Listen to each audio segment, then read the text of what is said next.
And when you go out into nature, you can let that idea of God expand to give you a deeper sense of being with God that you can't when we're tied to these things and tied to our jobs and all the busyness of our lives.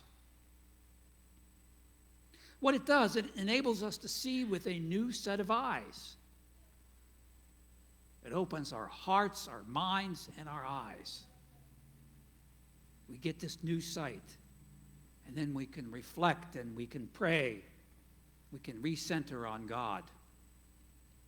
So, I encourage you this week to find that place in nature for you where you can let go, where you can humble yourself before God, where you can see God and experience the presence of God. Now, we are blessed to live in a place, in a location, in a part of the country where there are so many places that we can do that. Whether it's with rivers and streams or at a beach or a lake, whether it's while walking or bicycle riding or kayaking or camping or what have you. There are so many places we can do that. We are blessed with opportunities to see God in nature. Poet Mary Oliver once said, "What will you do with your one wild and precious life?" There's a lot we could do. Problem is, we let the burdens and the busyness keep us from that. So let's not let those burdens and that busyness keep us from that one wild and precious life and experiencing God.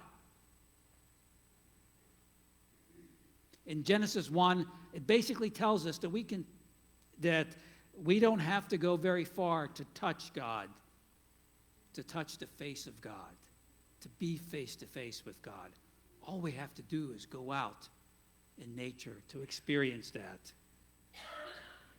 It's like God built something, as I said earlier, and it's like a house, and God wants to move in and live there. In fact, I was reading this morning in Numbers 35. I bet most of us don't really read the book of Numbers.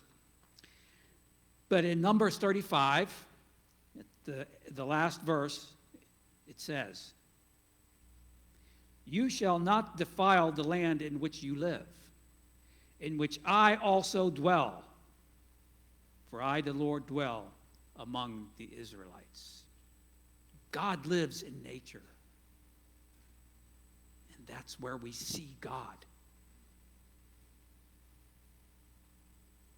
You know, Sabbath is a great day to remind us, and especially on a Sabbath like today when we celebrate World Communion, we gather, we stop our daily routines,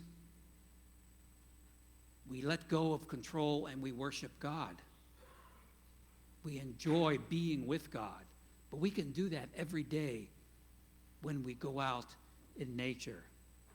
We gather at this table, the Lord's table, with brothers and sisters from around the world, and we experience God.